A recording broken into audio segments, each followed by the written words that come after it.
when rainfall is significantly below normal, the risk of a low-level conflict escalating to a full-scale civil war approximately doubles the following year. Glaciers in the Himalayas and in the Andes supply water to tens of millions of people, and they are melting fast. When they are gone, rainwater is never going to make up for the loss of the glaciers. Who knows what the consequences will be? One of them is certainly that China is never going to give up on Tibet, because the Tibetan glacier is one of the insurances of water for at least the foreseeable future. There's also a military strategist writing in the US Army scholarly journal. If you didn't know, the Army has a scholarly journal. It's called Parameters, and it's got a lot of interesting material in it. It identifies river systems that supply water to several countries, some of which could easily resort to interstate conflict.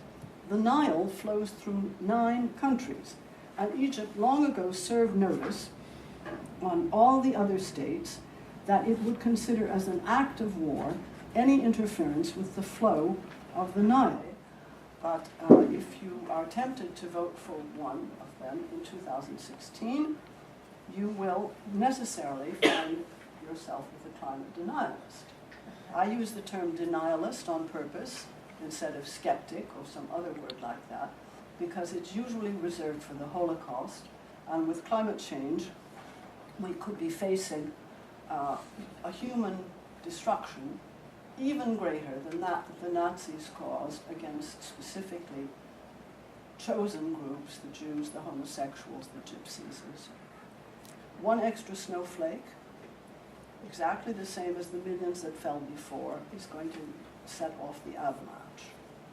1 cubic centimeter of ice melts, and the iceberg calves.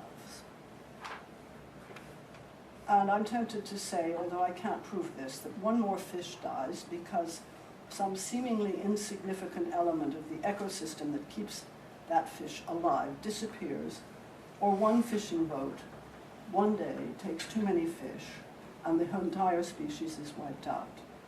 Welcome not just to the Anthropocene, but to the nonlinear world. And now back to the COP. I hope you're convinced, and I think most of you seem to be, that climate change is a clear and present danger. It's going to get worse. Lots of people are going to die or be hurt in floods, droughts, heat waves, hurricanes, and at least for now, the majority will be people who are already the world's most poor and vulnerable.